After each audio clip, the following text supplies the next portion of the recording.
Hello दोस्तों, स्वागत है आपका हमारे यूट्यूब चैनल में। पिछली वीडियो में हमने मौर्योत्तर काल में शुंग वंश, कण्व वंश व सातवाहन वंश के बारे में विस्तार से पढ़ने के साथ साथ उसके प्रश्न उत्तर भी कर लिए थे। आज की हमारी क्लास में मौर्योत्तर काल के बारे में भारत पर जो 4 विदेशी आक्रमण हुए थे, इंडो ग्रीक, हिंद यूनानी, चक वंश, पहलव वंश, कुषाण वंश और कुषाण वंश के प्रसिद्ध राजा कनिष्क के बारे में विस्तार से पढ़ने के साथ साथ उसके प्रश्न उत्तर भी करवाएंगे। तो आप इस वीडियो को बिल्कुल भी स्किप मत कीजिएगा और इस वीडियो को शुरू से लेके अंत तक देखिएगा। तो शुरू करते हैं हमारी आज की वीडियो को। मौर्योत्तर काल विदेशी आक्रमण। मौर्य काल के पतन होने के बाद मगध साम्राज्य छोटे छोटे हिस्सों में बंट गया और कोई भी शक्तिशाली और योग्य शासक नहीं रहा, जिसके कारण भारत पर विदेशी आक्रमणकारियों ने हमला किया और भारत में अलग अलग हिस्सों पर शासन किया। मौर्योत्तर काल में भारत पर 4 विदेशी आक्रमण हुए जो इस प्रकार हैं। इंडो ग्रीक, जिन्हें हिंद यूनानी कहते हैं, शक वंश, पहलव वंश, फिर सबसे लास्ट में आए कुषाण वंश वाले। सबसे पहले हम बात करते हैं इंडो ग्रीक, हिंद यूनानी विदेशी आक्रमण की। मौर्योत्तर काल भारत पर यूनानी आक्रमण की जानकारी हमें हाथी गुम्फा अभिलेख और गार्गी साहित्य से प्राप्त होती है। मौर्योत्तर काल में भारत पर विदेशी आक्रमण इंडो ग्रीक शासकों ने किया। प्रथम इंडो ग्रीक आक्रमण डेमेट्रियस प्रथम ने किया, जो कि 183 ईसा पूर्व किया गया था। इस समय मगध का शासक पुष्यमित्र शुंग था। मौर्य काल में यूनानी बैक्ट्रिया, जो कि हिंदुकुश पर्वत के पश्चिम से भारत आए थे। डेमेट्रियस प्रथम ने साक्कल को अपनी राजधानी बनाया, जिसका नाम सियालकोट भी है। यह प्रथम ग्रीक शासक था जिसने द्विभाषीय सिक्के चलाए। डेमेट्रियस प्रथम का प्रसिद्ध शासक मिनांडर हुआ। इसके समय में राजधानी थी जो साकल थी। मिनांडर को बौद्ध साहित्य में मिलिंद भी कहा गया है। इसने शुंग वंश के शासक पुष्यमित्र पर आक्रमण किया, लेकिन वह हार गया था। मिनांडर के बारे में जानकारी हमें मिलिंद पाहों से मिलती है। मिलिंद पाहों की रचना एक बौद्ध भिक्षु ने की थी। मिलिंद पाहों में मिनांडर के बौद्ध भिक्षु नागसेन के साथ वाद विवाद के बाद बौद्ध धर्म के अनुयायी बनने की कथा है। बैक्ट्रिया में विद्रोह होने के कारण नए क्षेत्र की चाह में यूकेटाइटिस ने भी भारत पर आक्रमण कर दिया और उन्होंने अपनी राजधानी किसको बनाया? तक्षशिला को अपनी राजधानी बनाया। भारत में यूकेटाइडस वंश का संस्थापक जो था वो कौन था? एंडियाल किड्स। उसने शुंग वंश के शासक फादर के दरबार में अपने राजदूत हेलियोडोरस को भेजा और हेलियोडोरस था जो उसने वेसनगर में एक प्रसिद्ध गरुड़ स्तंभ खुदवाया, जो कि विदिशा में है, जो भारत में भागवत धर्म के प्रचार प्रसार की जानकारी हमें देता है और उसने खुद भी भागवत धर्म को स्वीकार कर लिया। आगे है यूनानी संपर्क का प्रभाव, कि यूनानियों का भारत में आने पर उनका क्या प्रभाव पड़ा भारतवासियों पर। इसमें आएगा ज्योतिष के क्षेत्र में भारतीयों ने यूनानियों से बहुत कुछ सीखा। नक्षत्रों को देखकर भविष्य बताने की कला भारतीयों ने किनसे सीखी थी? यूनानियों से। सिक्के बनाने की कला भी भारतीयों ने यूनानियों से सीखी। हिंद यूनानी भारत के पहले शासक हुए जिनके द्वारा जारी किए गए सिक्कों के बारे में यह कहा जा सकता है कि वह सिक्के किन किन राजाओं के हैं। भारत में पहले हिंद यूनानियों ने ही सोने के सिक्के चलाए थे, जिन पर एक और तो राजा और दूसरी ओर देवता या फिर किसी अन्य चीजों की आकृति होती थी। इनकी संख्या कुषाणों के समय में बढ़ गई। इन सिक्कों की संख्या कुषाणों के समय में और भी ज्यादा बढ़ गई थी। यूनानियों पर भारत का भी प्रभाव पड़ा। कुछ यूनानी उन्होंने भारतीय धर्म को स्वीकार कर लिया। तपस्या और योग की क्रियाएं यूनानी ने भारतीयों से ही सीखी हैं। हिंद यूनानी शासकों ने भारत के पश्चिम प्रांत में यूनान की प्राचीन कला चलाई, जिसे हेलेनिटस आर्ट कहते हैं।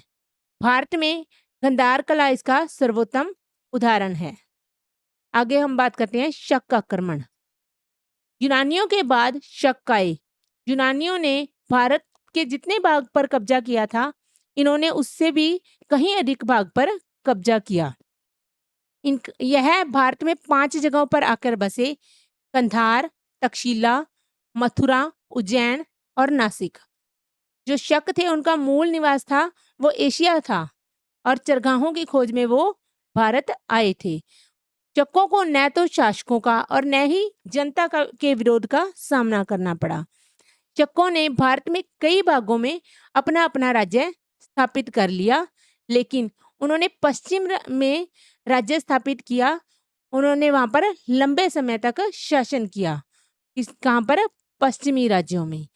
शक वंश का सबसे प्रतापी शासक था वो कौन था? रुद्रदामन। आगे हम बात कर रहे हैं तक्षशिला के शक। इस शाखा के शासक अजेली सेज के सिक्कों पर भारतीय देवी लक्ष्मी का चित्र अंकित है। हम आगे बात करेंगे नासिक के शक। इस शाखा का प्रसिद्ध शासक नहपाल था। उसने सातवाहनों से महाराष्ट्र में एक बड़ा भूभाग छीना था, परंतु जो सातवाहन शासक था गौतमी पुत्र शातकर्णी, उसने इसे पराजित कर दिया था, जिसका परिणाम हमें नासिक के जोंगल थंबी में मिले सिक्कों से मिलता है। आगे है मथुरा के शक।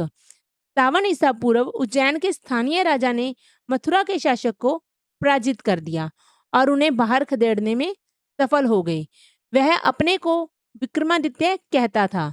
विक्रम संवत नाम का एक नया संवत 57 ईसा पूर्व में शकों की विजय से आरंभ हुआ।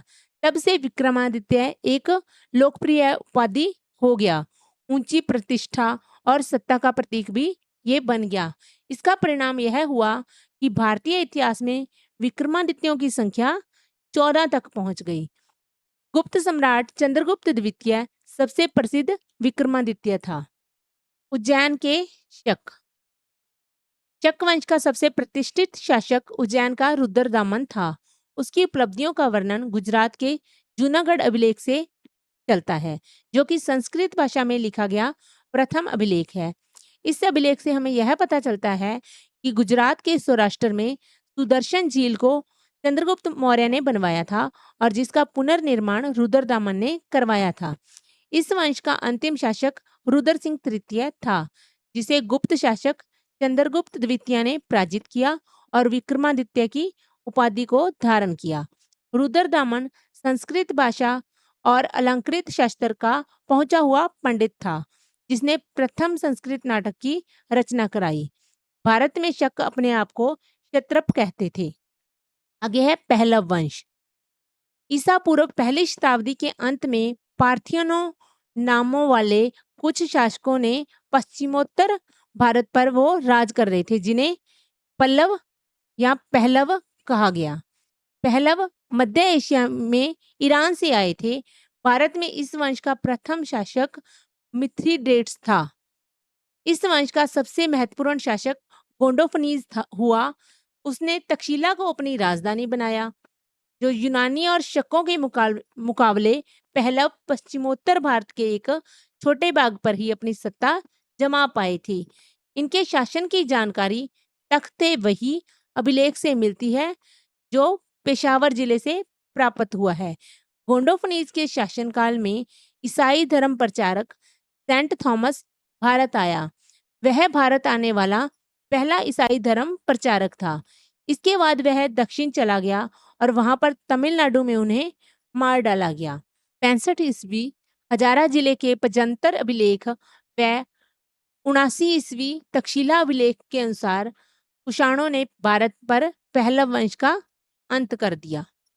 आगे बात करते हैं हम कुषाण वंश।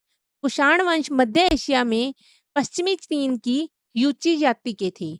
यह लगभग 165 ईसा पूर्व पश्चिमी चीन से एक अन्य बर्बर जनजाति हूण द्वारा इन्हें खदेड़े जाने के बाद उनकी एक शाखा तो अफगानिस्तान के बैक्ट्रिया चली गई और जो दूसरी शाखा थी वो तिब्बत में आकर बस गई और इसी दूसरी शाखा ने भारत पर आक्रमण किया। कुषाण वंश का जो प्रथम शासक था वह कुजूल कडफिसेस था। हमें इसी के काल के तांबे के सिक्के भी प्राप्त हुए हैं। कुषाण वंश का अगला शासक बिम कडफिसेस था। इसी को कुषाण वंश का वास्तविक संस्थापक माना जाता है।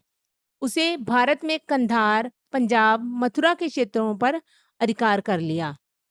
उसने सोने व तांबे के सिक्के चलाए, जिसके एक तरफ शिव, नंदी, बैल और त्रिशूल व दूसरी ओर महेश्वर शब्द लिखा हुआ था।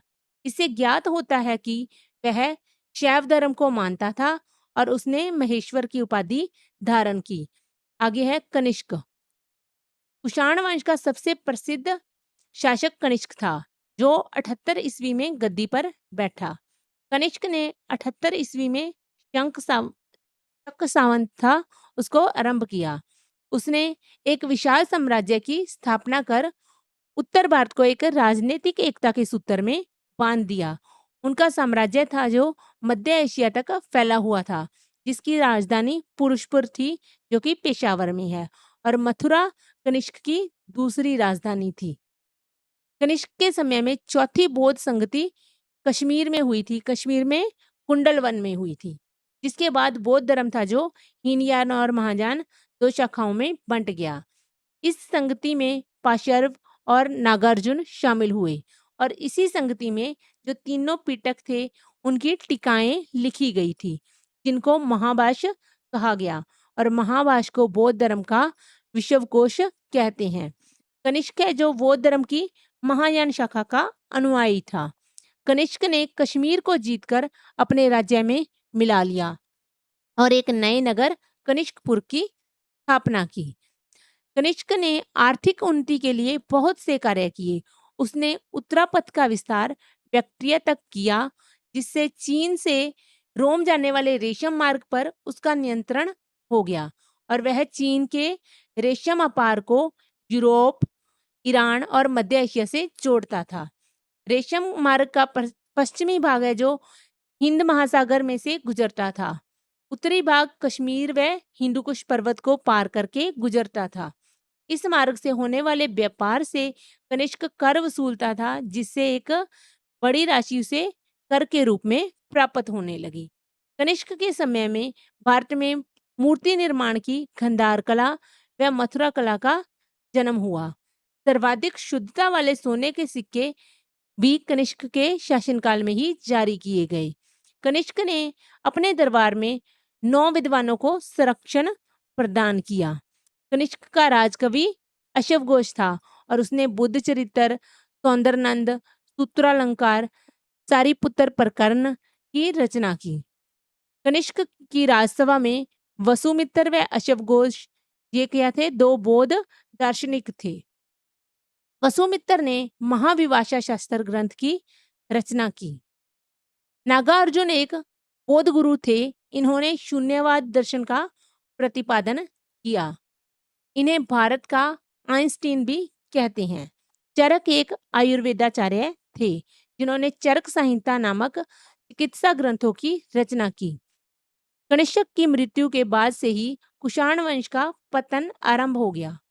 उसके उत्तराधिकारी योग्य नहीं थे, जिसके कारण छोटे छोटे सामंत स्वतंत्र होने लगे।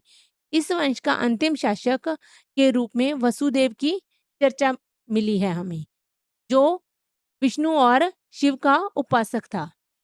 और इस वंश के सामंतों ने आगे चलकर गुप्त वंश की स्थापना की। आगे हम इसके एमसीक्यूज भी करेंगे। शक संवत जो 78 ईस्वी में आरंभ होता है, प्रकट करता है हर्ष की समृद्धि, कनिष्क का शासन, शिवाजी का शासन या फिर पुष्यमित्र का शासन। तो जो शक संवत है वो क्या प्रकट करता है? कनिष्क का शासन।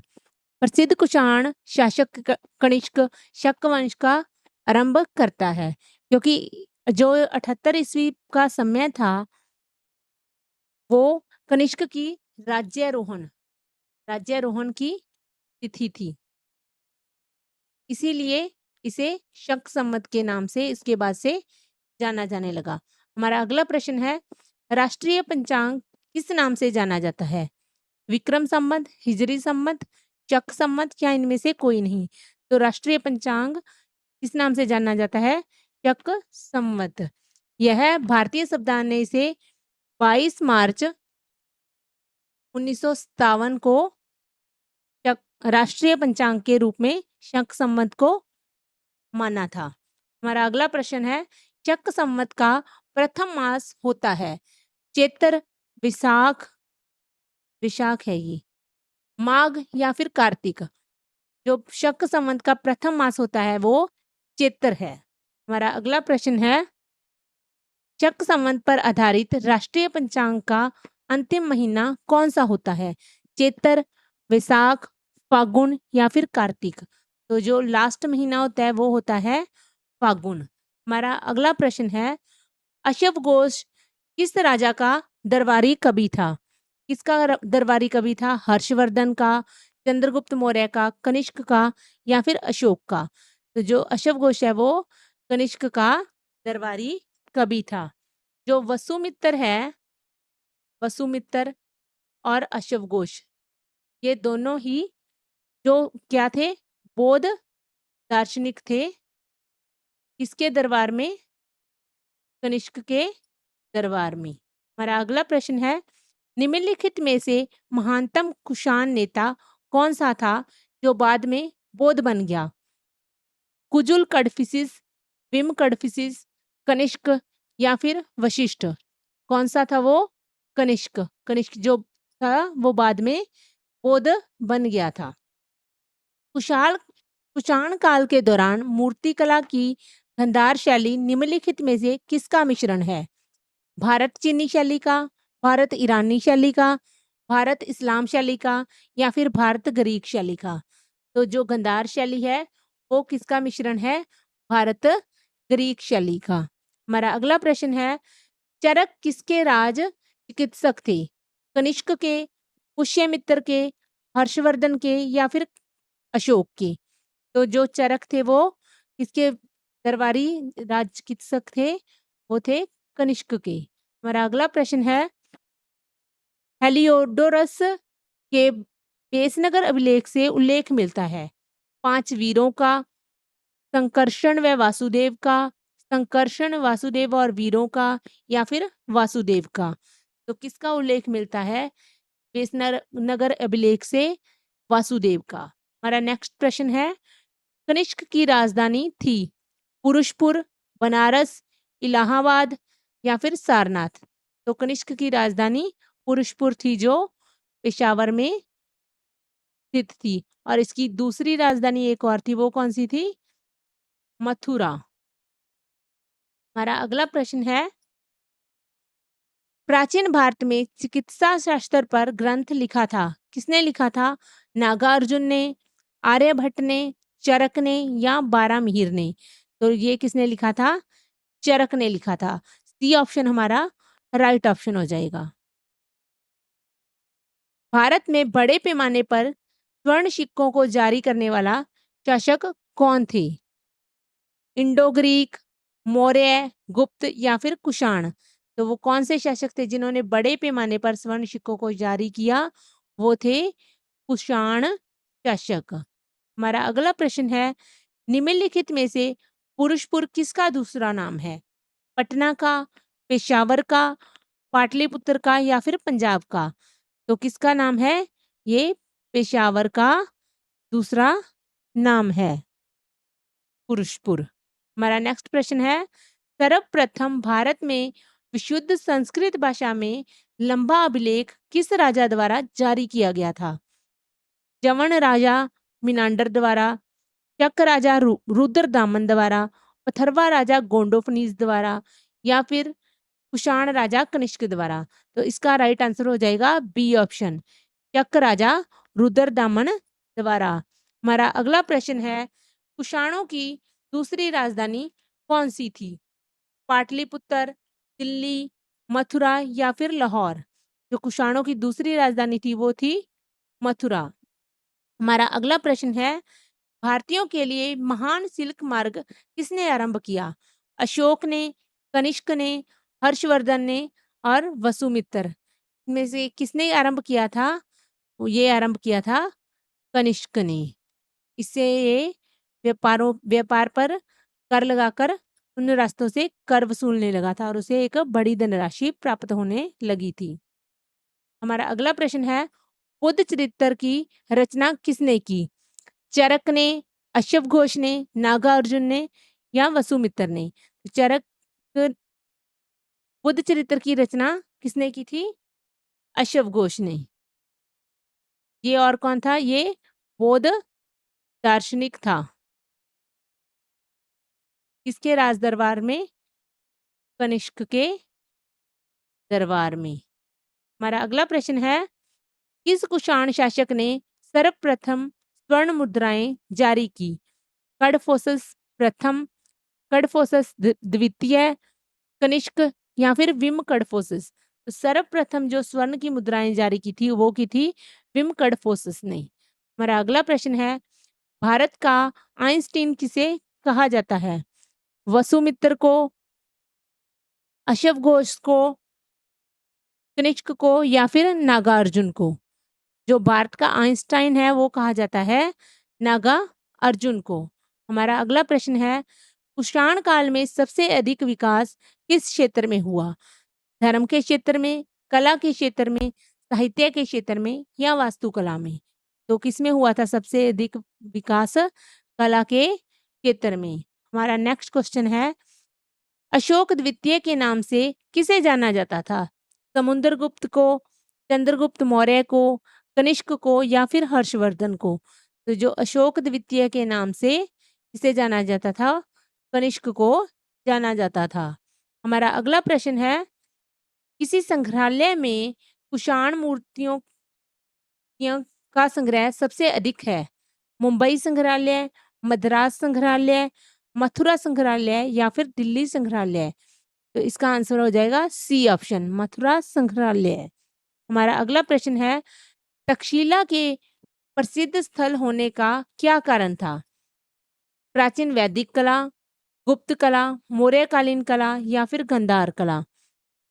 जो तक्षशिला के प्रसिद्ध होने का कारण था, क्या था वो? गंधार कला। हमारा अगला प्रश्न है, तक्षशिला विश्वविद्यालय की राजधानी कहाँ स्थित है? पाकिस्तान में, भारत में, बांग्लादेश में या ब्रह्मा में? जो तक्षशिला की राजधानी है वो कहाँ स्थित है? पाकिस्तान में। हमारा अगला प्रश्न है, निम्नलिखित में से कनिष्क के समकालीन कौन थे? कंभन, बाणभट्ट, अश्वघोष या फिर नागार्जुन, अश्वघोष, वसुमित्र? अश्वघोष, कालिदास, बाणभट्ट। अगला ऑप्शन है कालिदास, कंबन, वसुमित्र। जो कनिष्क के समकालीन थे वो थे, ऑप्शन बी इसका राइट ऑप्शन है। एक तो नागार्जुन था, अश्वघोष था और वसुमित्र था। ये सारे इनके राज दरबारी थे। इसके कनिष्क के, इसलिए ये कनिष्क के समकालीन हुए। हमारा अगला प्रश्न है, मौर्य साम्राज्य के ध्वंस के पश्चात कई आक्रमणकारियों की श्रृंखला रही। भारत पर सबसे पहले आक्रमण किसने किया? ग्रीक ने, पार्थियन ने, कुषाण ने या फिर शक ने? तो सबसे पहले आक्रमण किया था ग्रीक ने। हमारा अगला प्रश्न है, निम्नलिखित वंशों को सही क्रम बताएं। मौर्य वंश, शुंग वंश, कुषाण वंश, गुप्त वंश? शुंग, मौर्य, कुषाण, गुप्त। मौर्य, गुप्त, कुषाण, शुंग। गुप्त, मौर्य, शुंग, कुषाण। तो इनमें से जो सही ऑप्शन है वो कौन सा होगा? मौर्य। सबसे पहले मौर्य आए थे, उसके बाद शुंग, फिर कुषाण, फिर गुप्त। इसलिए इसका ए ऑप्शन राइट आंसर है। हमारा अगला प्रश्न है, किसके काल में सेंट थॉमस ईसाई धर्म का प्रचार करने भारत आया था? कनिष्क के, हर्षवर्धन के, चंद्रगुप्त मौर्य के या गॉन्डोफनीज के? जो सेंट थॉमस था वो गॉन्डोफनीज के काल में भारत आया था। माध्यमिक सूत्र के लेखक कौन थे? आर्यभट्ट, वसुमित्र, नागार्जुन या फिर महाचेत? तो इसके जो लेखक थे वो थे नागा अर्जुन। हमारा अगला प्रश्न है, महाभाषा सूत्र के रचनाकार कौन थे? नागार्जुन, वसुमित्र, आर्यभट्ट या फिर कालिदास? तो इसका आंसर आ जाएगा वसुमित्र। हमारा अगला प्रश्न है, निम्नलिखित में से कौन सा कथन गलत है? कनिष्क ने 78 ईस्वी में शंख संवत चलाया। यहाँ पे ऑप्शन है फिर कुषाणों की राजधानी पेशावर थी। कनिष्क बौद्ध धर्म की महायान शाखा का अनुयायी था। कनिष्क कुषाण वंश का अंतिम शासक था। इनमें से गलत बताना है। ये कनिष्क ने 78 ईस्वी में शक सामंत चलाया, सही है। कुषाणों की राजधानी पेशावर थी, ये भी सही है। कनिष्क बौद्ध धर्म की महायान शाखा का अनुयायी था, ये भी सही है। तो गलत कौन सा है? ये। तो इसका आंसर आ जाएगा कनिष्क कुषाण वंश का अंतिम शासक है, ये वाला इसका आंसर आ जाएगा, क्योंकि ये गलत है। इन्होंने गलत पूछा है, ये 3 उनके बारे में सही है, तो जो गलत है वो ये वाला है। हमारा अगला क्वेश्चन है, बौद्ध धर्म की चौथी सभा कनिष्क के काल में कहाँ हुई थी? पाटलिपुत्र में, राजगीर में, कुंडलवन में या फिर गया में? तो जो चौथी सभा थी वो कहाँ हुई थी? कुंडलवन में, जो कश्मीर में स्थित है। हमारा अगला प्रश्न है, संस्कृत भाषा का पहला अभिलेख किसने लिखवाया था? खारबेल ने, कनिष्क ने, रुद्रदामन ने या फिर पुष्यमित्र शुंग ने? जो संस्कृत भाषा का पहला अभिलेख था वो रुद्रदामन ने लिखवाया था। हमारा अगला प्रश्न है, चातार मुक्तिदाता की उपाधि किस वंश के शासकों ने धारण की? हिंद यवन, कुषाण, शक या फिर पार्थियन? तो ये किसने धारण की थी? शकों ने धारण की। हमारा अगला और लास्ट क्वेश्चन है, भारत में प्रथम बार सैनिक शासन व्यवहार में लाया गया? ग्रीकों द्वारा, पार्थियनों द्वारा, मुगलों द्वारा या फिर शकों द्वारा? तो ये किसके द्वारा लाया गया था? ग्रीकों द्वारा। उम्मीद है आपको हमारी यह वीडियो अच्छी लगी होगी। अगर आपने अभी तक हमारे चैनल को सब्सक्राइब नहीं किया है तो हमारे चैनल को सब्सक्राइब कर लें और बेल आइकन पर क्लिक कर लें, ताकि आगे आने वाली वीडियोस की नोटिफिकेशन आपको मिलती रहे।